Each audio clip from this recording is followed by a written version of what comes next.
The throne room was the largest space ever built by any living creature in the known galaxy. It stretched so far that a person standing at the entrance could not see the other end. The floors were made of black stone, polished so smooth that they reflected everything like dark mirrors. The ceiling disappeared into shadows far above, and strange lights floated in the air like captured stars. At the center of this impossible room sat the Undying, the dragon emperor of the 12 star systems. He was not like the dragons from old Earth stories. He was something far more ancient and far more terrifying. His body was covered in scales that shifted colors like oil on water. His eyes burned with golden fire that never went out. When he breathed, the air around him became hot enough to melt steel. He had ruled for 8,000 years. In all that time, countless visitors had come to his throne room. Kings and queens from distant worlds, warlords who commanded fleets of 1,000,000 ships, merchants who controlled the wealth of entire star systems, scientists who had unlocked the secrets of the universe itself. They all came bearing gifts. The gifts were beyond imagination. Mountains of pure gold from the mining planets of the outer rim, crystals that sang beautiful music when touched by light, weapons that could destroy entire worlds with a single shot, living machines that could build cities in hours, the preserved heart of a great space beast, still beating inside its glass container after 10,000 years. Rejected every single one. Today, the humans had come. They were a young species, having discovered space travel only 300 years ago. In the vast history of the galaxy, 300 years was nothing. It was like a single breath compared to a lifetime. Ambassador stood at the entrance to the throne room. She was a woman of 45 years, with gray streaks in her dark hair and lines around her eyes that showed years of difficult negotiations. Behind her floated a large platform carrying humanity's gift to the Dragon Emperor. It was called the Nexus Core. 50 years of research and development, billions of credits spent, the most advanced quantum computer ever created by human hands. It could process more information in 1 second than all the computers on Earth could process in 1,000 years. Believed it would not be enough. Her assistant, a young man named Daniel, walked beside her. His hands were shaking slightly, though he tried to hide it. He had studied the Dragon Emperor for years. He knew the statistics. In the last 3,000 years had accepted exactly 0 gifts, not one, not ever. They brought him a machine that could create new planets, Daniel whispered as they began the long walk toward the throne. He didn't even let them finish their presentation. I know, replied quietly, but we have no choice. Without access to the dragon lanes, our colonies in the outer rim will die. Millions of people are depending on us. The dragon lanes were ancient pathways through space. They allowed ships to travel faster than anywhere else in the galaxy. The Dragon Empire controlled all of them. Without permission to use these lanes, human ships had to take the long way around everything. It added months or years to every journey. Supplies couldn't reach distant colonies in time. People were starving. The walk to the throne took nearly 20 minutes. With each step, the heat grew stronger. By the time stood before the Dragon Emperor, sweat was running down her face. Looked down at her. His head alone was larger than a house. When he spoke, his voice did not come from his mouth. It came from everywhere at once, vibrating through the floor, the walls, the air itself. Humans, he said. The single word carried the weight of mountains. You are children. Your entire history is less than a moment in my memory. What could you possibly offer that I have not already seen? Bowed low, her heart was pounding so hard she could feel it in her throat. Great Emperor, we bring you the Nexus Core.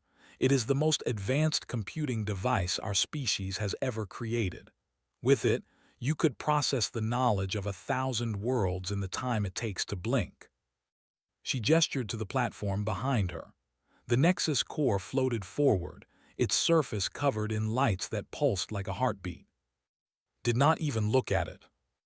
"Processing speed," he said, and there was something like amusement in his terrible voice. "You offer me speed. Little human, I have watched stars being born. I have seen them grow old and die. I have witnessed the rise and fall of 10,000 civilizations. What need do I have for speed? I have nothing but time." He raised one massive claw and waved dismissively. "Take your toy and leave. The dragon lanes remain closed to humanity." Felt her heart sink into her stomach. 20 years of work. The hopes of millions of people, gone in less than 2 minutes. "Great Emperor," she tried again, "please, our people are suffering. Without the dragon lanes." "Your suffering is not my concern," interrupted. "Every species that comes before me has problems they want me to solve. Every gift is a bribe. Every compliment is a manipulation. I grew tired of these games before your species learned to walk upright." There was nothing more to say. Bowed again and turned to leave. The walk back to the entrance felt even longer than the walk in. As she retreated, something caught her eye. Along the walls of the throne room stood thousands of pedestals. They were beautiful things, made of crystal and precious metals, clearly designed to display treasures of great importance. Every single one was empty. "Daniel," she whispered, "what are those?" Daniel followed her gaze. His eyes widened as he counted the pedestals. "I don't know, there must be thousands of them, maybe tens of thousands." "Display pedestals with nothing on them," murmured, "in a room where the emperor rejects every gift." She filed that observation away in her mind. It meant something. She was sure of it, she just didn't know what yet. Back on their ship, as they prepared for the long journey home, Daniel asked the question that every human diplomat had asked for 300 years. Why does he reject everything? He could have anything in the universe, anything at all. What is he looking for? Stared out the window at the dragon throne world growing smaller in the distance. "I don't know," she admitted, "but somewhere out there, there's something he wants, something that no one has figured out how to give him." She thought about those empty pedestals, thousands of them, waiting to hold something precious. "We've been thinking about this all wrong," she said slowly. "Everyone focuses on value. They bring him the most expensive things, the most rare things, the most powerful things. But what if value isn't what he's looking for?" Daniel frowned. "Then what else is there?" Didn't have an answer. But as the ship jumped into hyperspace, carrying them back toward Earth and the news of their failure, she couldn't stop thinking about it. Somewhere in the galaxy, there had to be something that the Dragon Emperor actually wanted.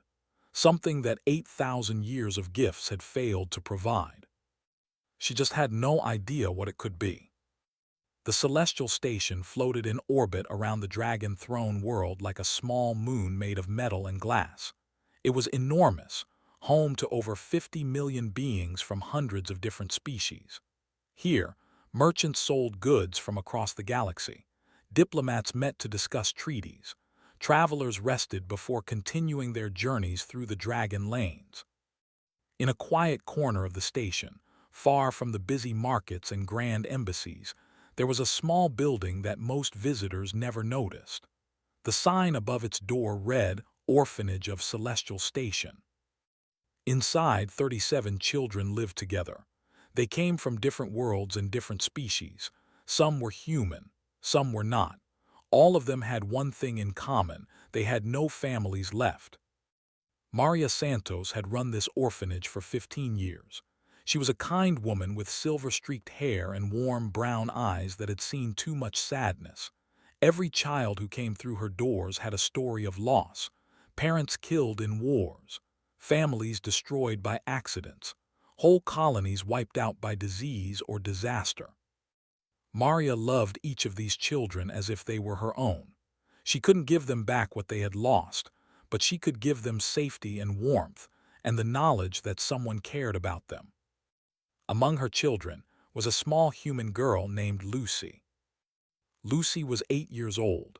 She had brown hair that never stayed neat, no matter how many times Maria brushed it.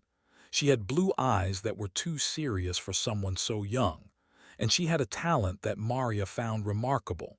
She could draw. Not just simple drawings that most children made. Lucy's pictures were detailed and careful. She spent hours with her colored pencils, creating images that told stories. Today, Lucy sat by the window of the common room, drawing on recycled paper. The pencils she used were old and worn, donated by a passing merchant ship. But Lucy didn't care about having fancy supplies. She cared about making something true. Maria walked over and knelt beside her. "What are you drawing today, sweetheart?" Lucy held up the paper. On it was a dragon, but this wasn't a scary dragon with fire and destruction. This dragon was sitting alone on a throne, surrounded by empty shelves. The dragon's eyes were looking down at something on the floor in front of him. Though Lucy had only used colored pencils, somehow she had captured an emotion in the dragon's face. He looked lonely. "That's the Emperor, isn't it?" Maria asked softly. Lucy nodded. "I've been thinking about him. The other kids say he's mean and scary, and he never accepts any presents." Maria felt her heart tighten with worry. "Lucy, you shouldn't think too much about the Emperor. He's very powerful and very far away from us." "But he saved me," Lucy said simply. Maria paused. She remembered the day Lucy had arrived at the orphanage. A patrol ship from the Dragon Empire had found her floating in an escape pod. Her parents had been researchers on a colony ship called the Wandering Star. Something had gone wrong during the journey. The ship had been caught in a spatial anomaly, a twist in space itself. The whole vessel had been torn apart.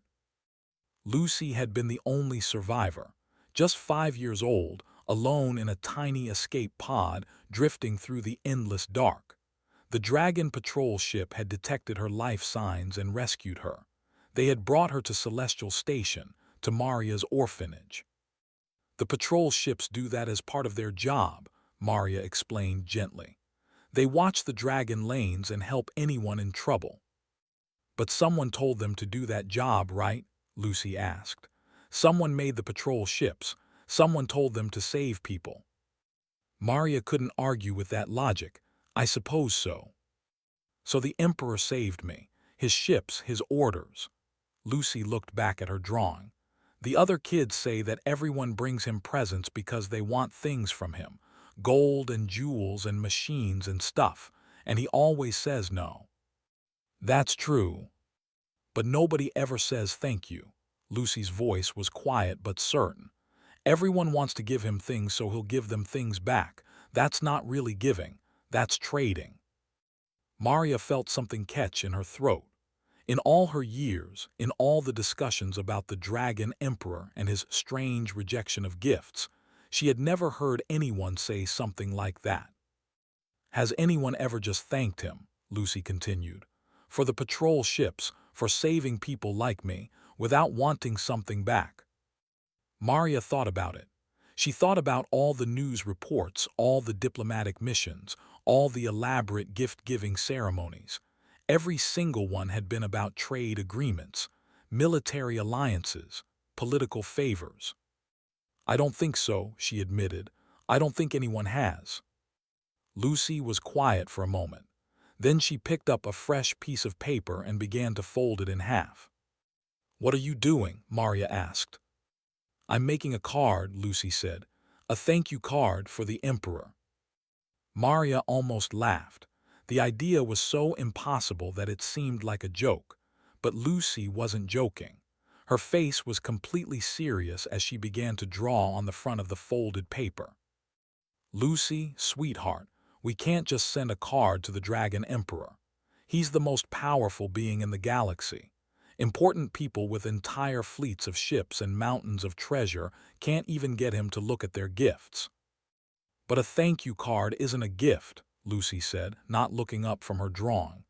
"A gift is something you give because you want something back. A thank you card is just saying thank you. It's different."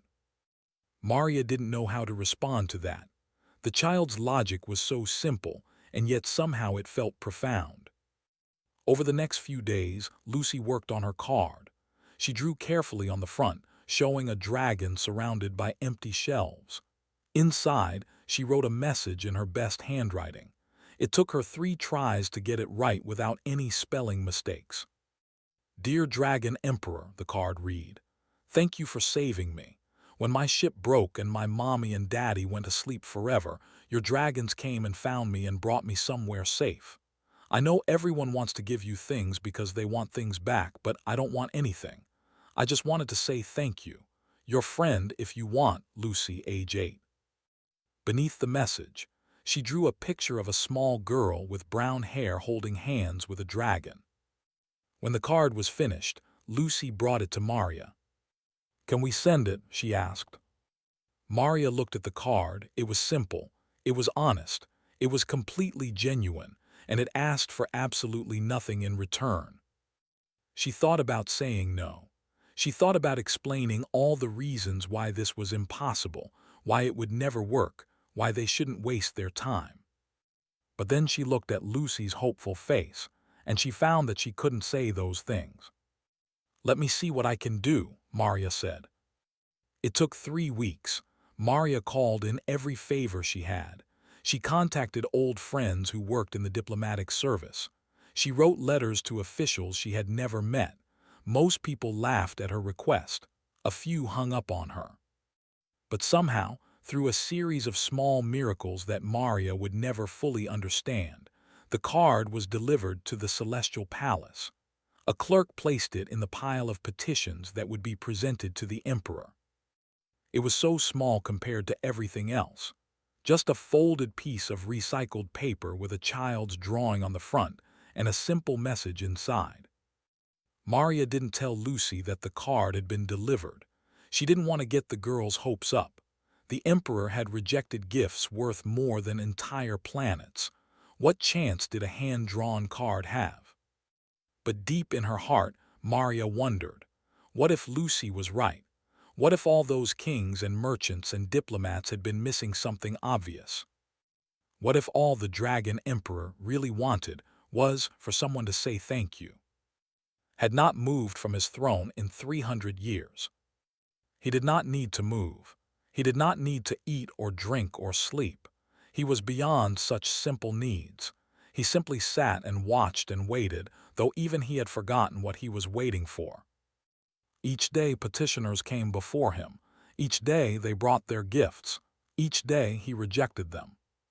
It had become a kind of routine, a boring, endless routine that stretched back for thousands of years. The faces changed. The species changed. The gifts changed. But underneath it all, nothing ever really changed. Everyone wanted something from him. The merchants wanted access to trade routes. The kings wanted military protection. The scientists wanted funding for their research. The diplomats wanted treaties that favored their species. Every single gift was wrapped in expectation. Every kind word was really a request in disguise. Had grown tired of it long ago. Now he simply went through the motions, rejecting each offering with the same ancient weariness. The day's petitions, great one, announced his seneschal, was a being made of living shadow, bound to serve the throne for eternity. He had been with for 6,000 years. "Show me," the Dragon Emperor rumbled, though he felt no interest. Images appeared in the air before him. 17 offerings from 12 different species. A new type of metal that could withstand any temperature. A map to a hidden dimension filled with treasure. A song composed by artificial intelligence that was supposed to be the most beautiful melody ever created. Looked at each one for exactly 2 seconds before rejecting it. "No, no, no, that one is actually insulting. No, no, no," he paused. "What is that?" At the end of the list was something different, something small. Looked at it and his shadowy form flickered with embarrassment. A paper envelope, great one, from the human sector. It should have been filtered out. "I apologize for the error. I will punish the guards who allowed it through." No, leaned forward slightly, the first voluntary movement he had made in centuries. "Bring it to me." Stared at his master. In 6,000 years he had never seen the Emperor show interest in anything. "Great one, it is just paper. It cannot possibly be worth your attention." I said bring it to me. The envelope was delivered by a trembling servant. It was so small that it nearly disappeared in his massive clawed hand. He could have burned it to ash with a thought. He could have crushed it without effort. Instead, he extended a single talon with perfect precision and carefully opened it. Inside was a card made of recycled paper, cheap paper, the kind that was given away for free on space stations. On the front, a child had drawn a picture with colored pencils. The picture showed a dragon sitting on a throne, surrounded by empty shelves. The dragon was crying. Felt something strange happen in his chest, a sensation he had not experienced in so long that he had forgotten its name. His hearts, all three of them, beat a little faster. He opened the card. The message inside was written in careful handwriting that wobbled slightly, the way children's handwriting always does. Some of the letters were bigger than others. There was a small smudge where an eraser had been used. "Dear Dragon Emperor," he read, "thank you for saving me. When my ship broke and my mommy and daddy went to sleep forever, your dragons came and found me and brought me somewhere safe. I know everyone wants to give you things because they want things back, but I don't want anything. I just wanted to say thank you. Your friend, if you want, Lucy, age 8. Below the message was a drawing of a small human girl with brown hair, holding hands with a dragon. Read the message again, then one more time. In 8,000 years of rule, no one had ever written him a message like this. No one had ever thanked him just to thank him.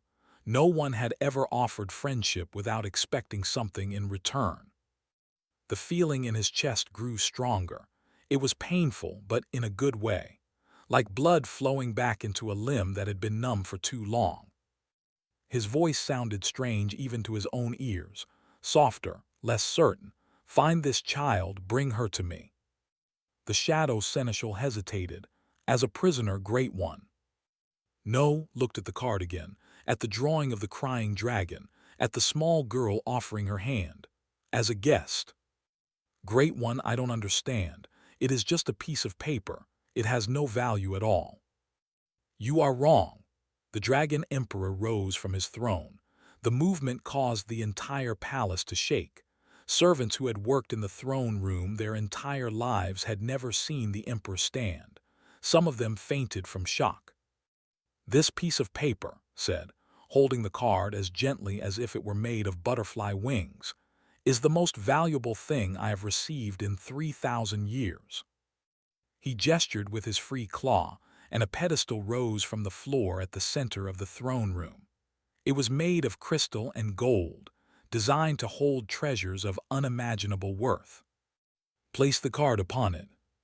"From this day forward," he announced, and his voice carried throughout the palace, "this will be the first item in my collection, not because of what it cost, not because of what it can do, but because it is the first gift I have ever received that asked for nothing in return."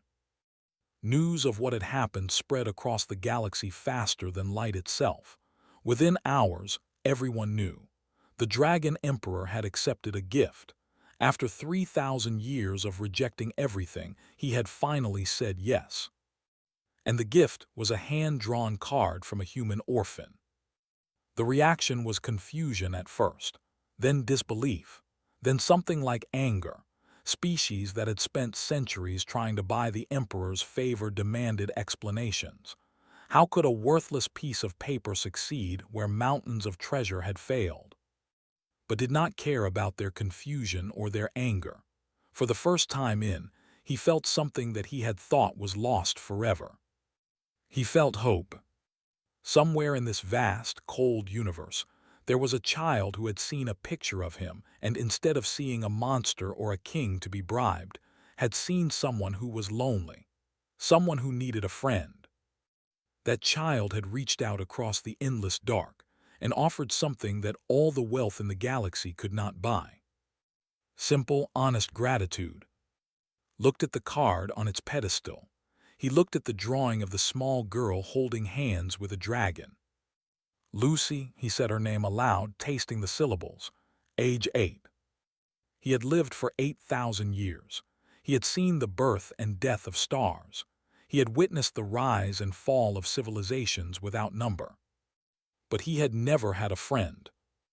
Maybe, after all this time, that was about to change. Maria Santos did not sleep for 3 days after receiving the summons. The Dragon Emperor wanted to meet Lucy, the most powerful being in the known galaxy, the ancient creature who had rejected gifts from kings and conquerors for 3,000 years, wanted to meet an 8-year-old orphan girl. Maria's first reaction was fear. Her second reaction was more fear. She spent hours trying to find a way out of it. Maybe she could say Lucy was sick. Maybe she could claim the orphanage had moved. Maybe she could take Lucy and run to some distant corner of the galaxy where no one would ever find them. But she knew that none of those plans would work. The Dragon Emperor's reach extended everywhere. If he wanted to meet Lucy, the meeting would happen. So Maria did the only thing she could do. She told Lucy the truth. "The Emperor read your card," she said, sitting beside Lucy on her small bed in the orphanage dormitory. "He wants to meet you." Lucy's eyes went wide. Really, he liked it. "I think so, sweetheart, but listen to me very carefully." Maria took Lucy's hands in her own. "The Emperor is very powerful. He's been alive for thousands of years. I don't know what he wants or why he asked for you specifically. I need you to be careful, okay? Be polite. Don't say anything that might make him angry." Lucy thought about this for a moment. What makes him angry? Maria realized she didn't actually know. Just be yourself, I suppose, but a careful version of yourself. Lucy nodded seriously. "I'll be careful, but I don't think he's going to be angry. I think he just wants a friend." Maria wasn't sure how to respond to that. How could an 8-year-old understand the mind of an 8,000-year-old dragon emperor? And yet, somehow, Lucy had done something that centuries of diplomats had failed to do. Maybe there was something special about the way children saw the world. The journey to the Dragon Throne world took 2 days. Lucy spent most of that time looking out the window of the transport ship, watching the stars stream past in lines of light. She didn't seem nervous at all. If anything, she seemed excited. Maria, on the other hand, was terrified. When they arrived at the Celestial Palace, they found that news of the meeting had spread far and wide. Thousands of beings from hundreds of species had gathered to witness this historic moment. They lined the walls of the throne room, held back by invisible force fields, watching with a mixture of curiosity and disbelief. Among them was Ambassador. When she heard about Lucy's card, she had immediately requested permission to attend. She needed to see this for herself. She needed to understand what had happened. The throne room was exactly as terrifying as the stories claimed. Maria felt her legs weaken as she stepped inside. The heat, the impossible size, the weight of all those watching eyes. And at the far end, coiled upon his throne of compressed, the Dragon Emperor himself. Maria began walking forward, one hand holding Lucy's arm. But after just a few steps, Lucy stopped. "I want to walk alone," she said. "Lucy, no, I should stay with you." "It's okay, Miss Maria." Lucy smiled up at her. It was a calm smile, the kind of smile that children sometimes have when they understand something that adults don't. "He won't hurt me. He's just lonely." Maria's grip loosened against her will. She watched as Lucy walked away from her, a tiny figure in a simple blue dress, walking toward the greatest power in the galaxy. The throne room was silent. No one spoke. No one moved. Every being present held their breath as the small human girl made her way toward the ancient dragon. The walk took a long time. Lucy's small legs moved at a steady pace, neither rushing nor hesitating. She didn't look at the crowds watching from the walls. She kept her eyes fixed on the dragon ahead of her. When she finally reached the base of the throne, she stopped and looked up. Was enormous. His head alone was bigger than the entire orphanage where Lucy lived. His scales reflected light in colors that her eyes couldn't quite process. His golden eyes burned with flames that had been lit before her species even existed. He was the most magnificent and terrifying thing she had ever seen. Lucy raised her hand and waved. "Hi," she said. "I'm Lucy. Did you get my card?" A sound rippled through the crowd. It might have been shock. It might have been horror. No one had ever spoken to the Dragon Emperor so casually. No one had ever waved at him like he was a neighbor across the street. Lowered his massive head until it was level with the small girl. Up close, Lucy could see every detail of his ancient face. The scars from battles fought before her planet was formed. The weight of 8,000 years in his burning eyes. When he spoke, his voice was different than the stories claimed. It was soft, almost gentle. "I did," he said. "No one has ever thanked me before." Lucy tilted her head to the side. "That's silly. Your ships save people all the time. The nice doctor on the station told me. Why doesn't anyone say thank you?" "Because they are afraid of me, and because they want things from me." The Dragon Emperor's voice carried a sadness that Lucy recognized. It was the same sadness she had felt in the months after her parents died. It is difficult to be grateful when you are also trying to get something. Lucy nodded. She understood that. People at the orphanage sometimes pretend to like each other because they want extra dessert. It's not real liking. You can tell the difference. "Yes," agreed. "You can always tell the difference." "Is that why you don't accept presents? Because they're not real presents?" The question hung in the air. In the crowd, beings who had spent fortunes trying to earn the Emperor's favor leaned forward, desperate to hear his answer. "Yes," the Dragon Emperor said. "Every gift that comes to me is wrapped in expectation. The givers want something back. They do not give because they want to give. They give because they want to receive." He paused. "Your card was different." "I didn't want anything," Lucy said simply. "I just wanted to say thank you, because you saved me and nobody else was going to say it." Was quiet for a long moment. When he spoke again, his voice was thick with an emotion that no one in the throne room could identify. It had been so long since the Emperor had shown any emotion at all. "In your card you wrote that you would be my friend, if I wanted." The burning eyes looked down at the small human girl. "Did you mean that?" Lucy nodded firmly. "Yes, everyone needs friends, even emperors. Even 8,000-year-old dragon emperors. Especially those," Lucy said, "because nobody ever asks them to play." And then something happened that no one in the galaxy would have believed possible. The Dragon Emperor laughed.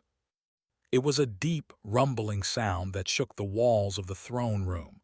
It was rusty, as if it hadn't been used in centuries. But it was real. It was genuine. It was the first time in 3,000 years that had laughed.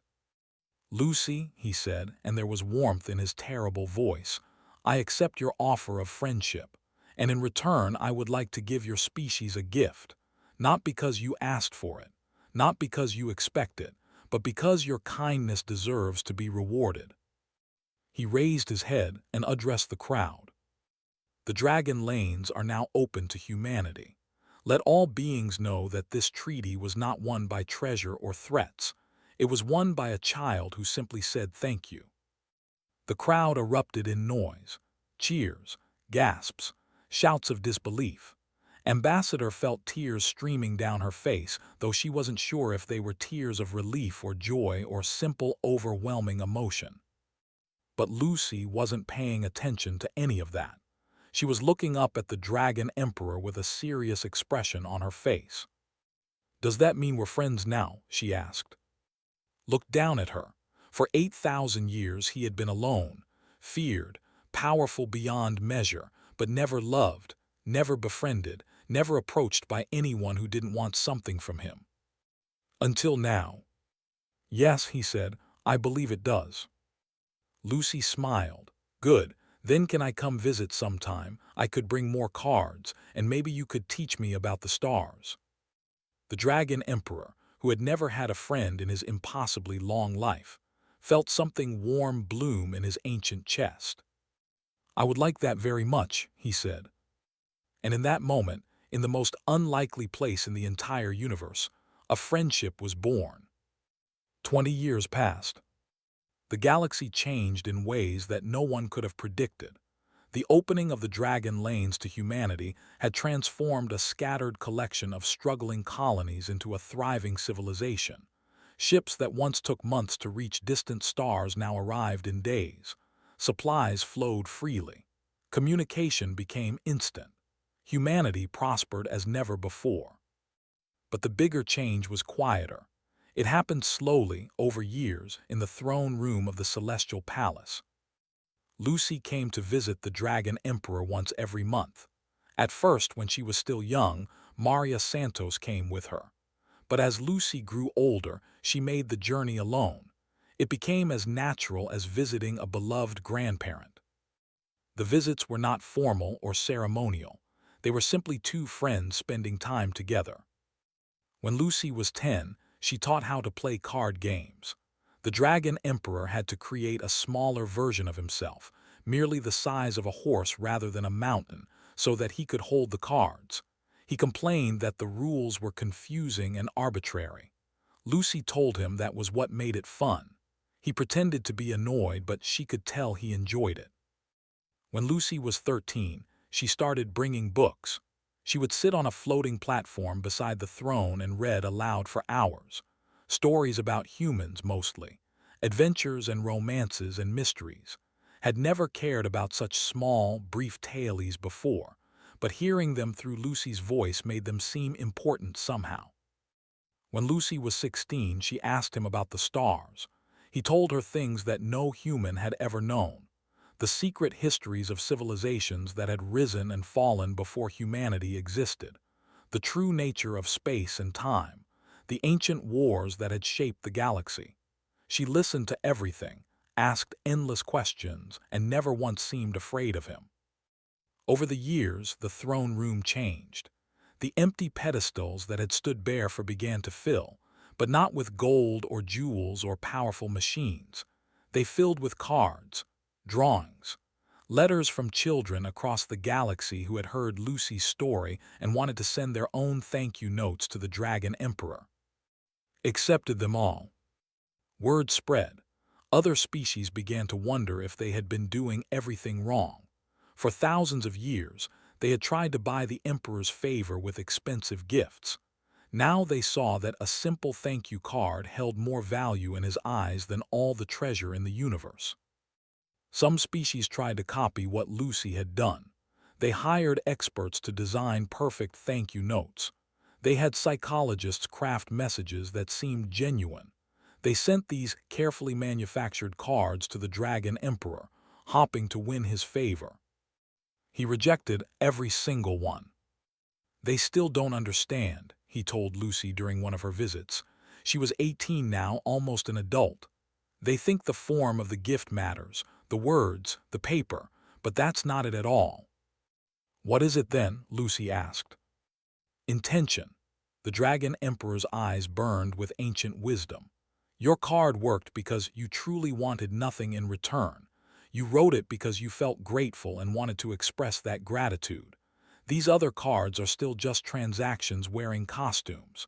The givers are still trying to buy something from me. I can sense the difference as easily as you can sense the difference between hot and cold." Lucy thought about this. So it's not about what people give, it's about why they give it. Exactly. Looked at her with something like pride. You understood that when you were 8 years old. Most beings never learn it even after centuries of trying. Now, 20 years after that first card was delivered, Lucy stood before an audience of millions. She was 28 years old. She had grown into a thoughtful woman with her mother's eyes and her father's stubbornness. Maria Santos had adopted her years ago, and the two of them lived together on the Dragon Throne world, where Maria ran the newly established human embassy. Lucy herself had become a diplomat, not the kind who negotiated trade agreements and military treaties. A different kind. She traveled across the galaxy, teaching beings of all species about something she called the philosophy of genuine giving. Today, she was speaking at the Galactic Assembly. Every species in the known galaxy had sent representatives.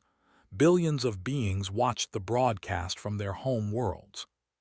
It started with a card, she told them. Her voice was calm and clear, the voice of someone who had spent years practicing public speaking. A piece of recycled paper and some worn-out colored pencils. I was 8 years old. I didn't know anything about politics or trade or diplomacy. I just knew that someone had saved my life, and I wanted to say thank you. She paused, looking out at the sea of faces. So many different species, so many different worlds, all united in this moment by curiosity about a simple human girl who had befriended a dragon. The emperor had everything, she continued. Power, wealth, time. He had lived for 8,000 years, but he was lonely. Because everyone who came to him wanted something. Every gift was a bribe. Every compliment was a manipulation. He had been surrounded by people his entire life, and yet he had never had a single real friend. Lucy smiled, remembering the drawing she had made so long ago. The lonely dragon on his throne, surrounded by empty shelves. I didn't offer him anything valuable. I just offered him honesty. I thanked him because I was grateful, not because I wanted something back. And that, it turns out, was what he had been waiting for all along. She stepped forward, closer to the crowd. My friend taught me something important over these years. He taught me that genuine feeling is the rarest thing in the universe. Not gold or technology or power. Just simple, honest emotion that asks for nothing in return. She took a deep breath. So I have a challenge for all of you, not your governments, not your corporations. You personally find someone who has helped you, someone who has made your life better even in a small way, and thank them. Not because you want something from them, not because it's expected, just because you're grateful. Lucy looked directly into the camera that were broadcasting her words across the stars. That's what an 8-year-old orphan taught the Dragon Emperor, and that's what the Dragon Emperor taught me. We are all lonely in our own ways. We all want to be seen and appreciated for who we truly are. And sometimes, the smallest gesture of genuine kindness can change everything. She stepped back from the podium. The assembly hall was silent for a long moment. Then, slowly, applause began to build. It grew and grew until it was a roaring wave of sound. But Lucy wasn't listening to the applause. She was thinking about her friend. In his throne room, surrounded by thousands of cards and drawings and letters of genuine thanks, watched Lucy address the galaxy. He had a screen set up just for this purpose, a small window into a universe he had once found so boring and predictable. 20 years ago, he had been ancient and tired and alone. He had rejected every gift because every gift had been a lie. He had given up on ever finding connection with another living being. Then a small girl had sent him a card. He looked around his throne room.